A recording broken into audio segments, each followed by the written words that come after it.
Doesn't this look good? Just ran out, and we're expecting a storm, so, and it's lunchtime, so it kind of got dark outside, and the thunder starting, a little bit of lightning, no rain yet. So I ran out and grabbed some salad greens out of the yard, and look, there's some strawberries, wild strawberries. They ought to be nice. And I have some smoked salmon that I'm going to put on top of here. So that'll be nice. I think I'll mix the smoked salmon with a little bit of mayonnaise and let's see, some herbs, maybe tarragon, because the smoked salmon is already flavored. It's either, there's two flavors, Cajun or something, black pepper. So that's what I grabbed. So this would be, this is broadleaf plantain. Then there's narrowleaf plantain. That's broadleaf. There's some dandelion greens. Let's see what else is in here. And the clover. Yeah, so I must be like the only yard in the neighborhood that doesn't have dandelions, because I eat them all. They're so delicious. It's early June 2021. So I may do, most people wouldn't eat it this way. If you're starting out eating greens, wild edibles, you may want to do a fine chop. Take all of this and chop it up finely, you know, except maybe the strawberries you would take out. But they really don't have much flavor at all. They're mostly seeds. Let's see if it'll focus. Boop, boop, boop. Will you? There, see? That's wild, uncultivated strawberries. But they're nice. They add color and a different texture. But your wild edible greens are much denser than your little delicate store-bought greens. If you buy baby greens, you know, or even any of your lettuces, you know, they pick them early. They don't let them sit. So they're very tender. These have substance to them. So if you're starting out, and these are, you know, these are a little bigger, but they're fresh. It's still early summer, so these are fresh, and we've had a bit of rain lately, and it's supposed to rain all week, and then hot weather, so they've been growing nicely, and so they're good. They're fresh. They're just growing quickly. But see how thick they are and dense? This has like the rib celery to it. So, you know, if you're just starting out, do a fine chop. Just take it all, of course, wash it. You know, wash it, rinse it off. And if you pick clean and pick organized, you should be fine. Now I'm doing a salad, so I don't need to separate anything.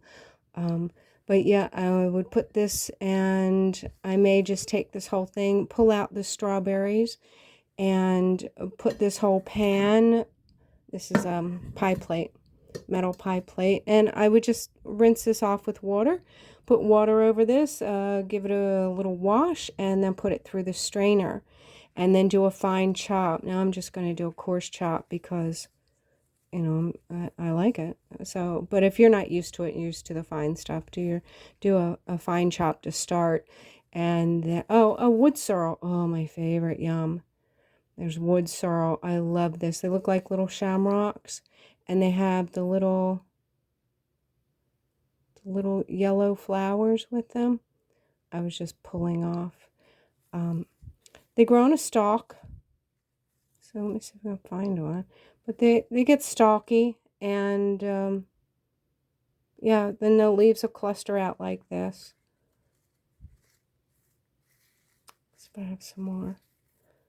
So yeah, I did just grab some of the stalks, and then it's also, these are easy just to pull up the stalk and just run your hand up the stalk with your nails, and the leaves will come off nicely for you. But I don't mind eating stalks. That's fine. It's all roughage. It's all good. It's all yummy. So yes, this is broadleaf plantain. It's ribby. This is the narrow leaf plantain, also ribby. And of course, dandelion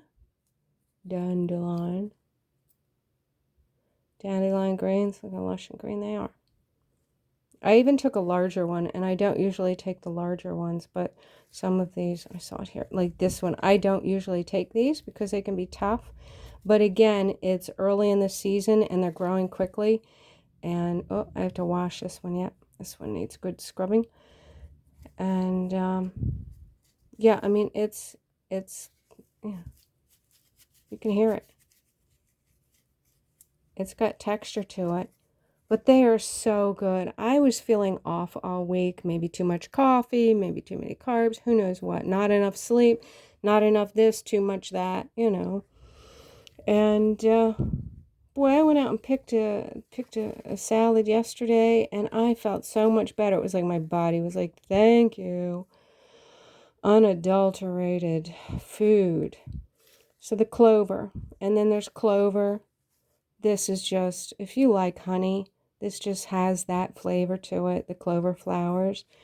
And then the wood sorrel has a little tartness to it, a very light, gentle tartness. It just adds another level of flavor. Oh, here's the little flower that comes off of there. Isn't that cute? Cute, cute, cute. So I've got this whole big thing. And then, like I said, a storm is coming through. These are rose petals. And I just grabbed them. I had a couple roses and they looked like they were getting done. And sure enough, I stuck my hand on them and they started falling off. So brought those in to dry. Those will be nice. I could probably put some of those on the salad too. That'll be nice. But here's some a rose that I pulled off the other day. That's maybe 2 roses, and I just have sitting out here to dry. I could put them on the racks, but I just had the one, so I didn't want to start an entire rack. And then when I was out rooting around in the grass, yes, my favorite. One of my, yeah, well, it's my favorite. This is called Heal All, or All Heal. I call it Heal All. 6 of one, half dozen the other, literally. But this is fabulous. I dry this and make a tea out of it. And this is truly, you have to look it up, but it is just a fabulous. I take this at night and then I add some mullein or mullein. That's these. These are dried. They look like, they're soft, like lamb's ears. It's very, very soft. Yeah, I won't mention what they call it, but this is, I mix that with my Heal All, and then I like to add some hibiscus flowers, and that is a great, great tea at night. Just makes me feel better. And then my chamomile, I used to rinse my hair in that when it was lighter, but now it's just a great tea. And then this is from last year. That's wood sorrel I dried, and I would just add that to a regular green salad if I remember, which is why it's out here. And I don't even remember what that is. It's certainly not dog food. So I don't have my darling dog anymore. So this is what I got today. And boy, I am so blessed. Thank you, Jesus. This is going to be a fabulous meal.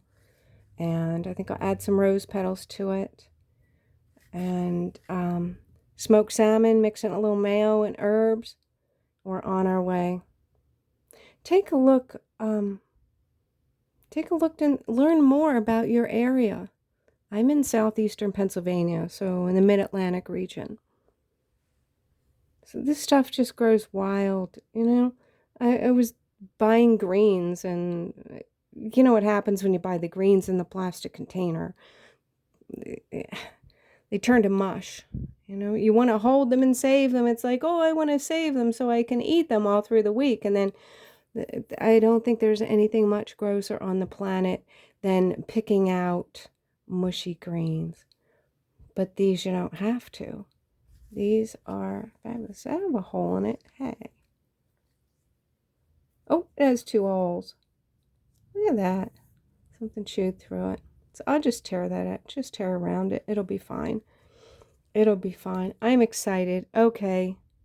Well, I'm going to chop this up and get my salmon ready. And yeah, do some research. See what's in your area. Edible greens in your area. You'll be surprised. There's so much out there. And it's so good for you, especially now with everything going on and our foods being altered and restricted and water being restricted.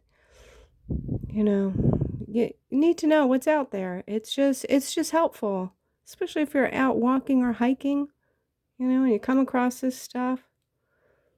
Yeah. Ooh, I just thought of something. It's mulberry season. I might have some mulberries out front. All right, I'm gonna go and grab my lunch. Thanks so much for stopping in. See you later. Have a blessed day.